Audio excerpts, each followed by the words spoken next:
ברוך אתה אדוני אלוהינו מלך העולם שהכל נהיה בדברו. In a very celebrated essay written several decades ago, Chaim Soloveitchik, a professor at Yeshiva University, who is also a son of my late teacher and teacher of thousands of students at Yeshiva University, Rabbi Yosef Dov Halevi Soloveitchik. This son, Chaim, wrote the following. He said, why is it that we are so meticulous in measurements nowadays in Jewish tradition? For instance, the night of Pesach, during the Seder, you have to drink 4 cups of wine. Why do you have to do it? Because God promised us with 4 expressions that He was going to save us from Egypt. So to celebrate those promises, we have to drink 4 cups of wine. Well, the question is, how much volume of wine do you have to drink each time to fulfill the mitzvah of the 4 cups of wine? There's something kebe'ah, like an egg. There's something like olive. You know, the different measurements. So many steps can you take outside of a city on the Sabbath. There are many rules and laws. My late mother, for instance, never thought about the size of the cup for the Seder of Pesach. You simply drank 4 cups of wine. Of course, they weren't enormous cups. They weren't very tiny cups. They were what we call, regular cups of wine. They weren't so preoccupied with the measurements, with the volumes, with the distances. They knew they had to do things, and they did them. And Soloveitchik reflects. He says, why is it that we are so insistent upon these measurements? And he says the following. He's not a practicing rabbi, even though he was ordained as a rabbi. And the last 15 years or so, he says, only on 2 or 3 different occasions, because he goes to different synagogues on Rosh Hashanah and Yom Kippur, did he feel that the people were really deep believers, that they knew what faith was. Only on a couple of occasions. He says, walk into a synagogue, and somebody talks to you on Rosh Hashanah and Yom Kippur.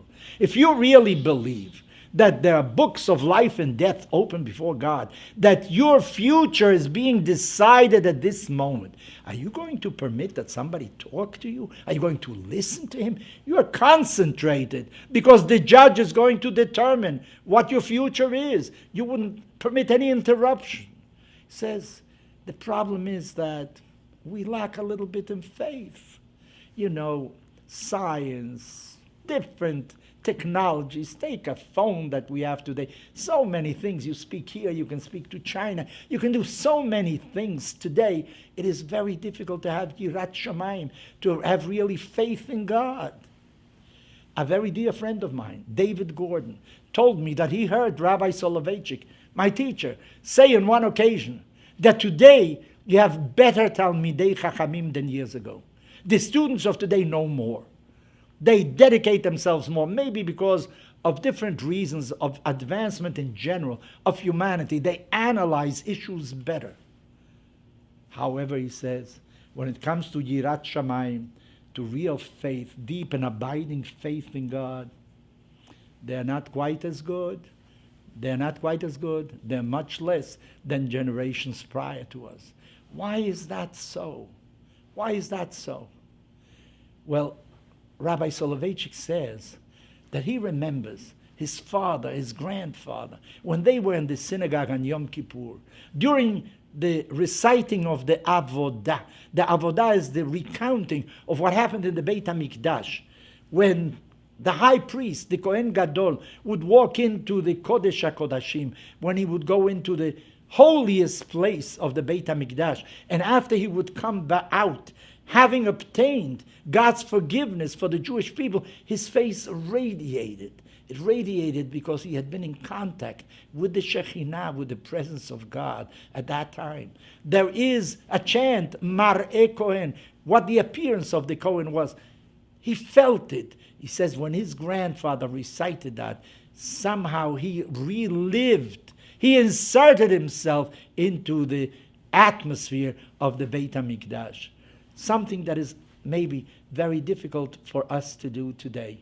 This is what the Torah says, that when Moshe would come out of the tabernacle, the Mishkan, that our ancestors built in the desert, when he would come out of the Ohel Moed, Karan or Panav, there were rays that came out from his face. You know, he emitted light.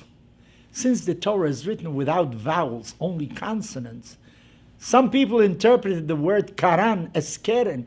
Keren can also mean horns. And this is what Michelangelo depicted in his statue of Moses. You see two horns coming out of his head. A misinterpretation of what is written in the Torah, but his face reflected the Shekhinah, the presence of God. Why have we lost this faith? Why can't we no longer see that? Maybe there is no Beit HaMikdash, but maybe there's something else. I think we have lost humility. I think we think too much of ourselves. You know, man was able to land in the moon, even though the word land somehow means earth. And maybe there's another phrase one should use. Man has done many things, has conquered many illnesses. We have many discoveries. We have apported, we have made science grow tenfold. As a matter of fact, somebody mentioned not long ago that in the last century, more was discovered than in thousands of years prior to that century. Man has become inflated with himself. But maybe we should also take a look at a telescope. What that telescope that is circling in space around the earth, what that telescope sees, how vast the universe is, that we human beings, the earth, we are not even a grain of sand compared to the rest of the universe, with its laws, with what is going on. We perceive today things that happened millions of years ago because light is first reaching us. How can we comprehend that? We thought that what we see is what's happening, but what we see is something that happened millions of years ago, many a times. Even the sun that we see in the morning rising, we see something that happened over 8 minutes ago. It is very difficult to assimilate these things. Einstein had difficulty in absorbing the laws of indeterminacy because he said that God doesn't play dice with the universe. He understood that there are certain laws that govern this universe that he transmitted to us and that we are seeing every day somehow justified again. This is not something that happened by itself. It is too vast, too complex for a human being to comprehend. There must be some super force, some creator behind all of that. So maybe our lack of faith is not really because we have done so much. It's because we're really ignorant. We lack humility. There's so much more to know. If the more we know, I think the more we appreciate how ingenious, how creative whoever did this must be. And our faith in God is going to be deeper the more we learn.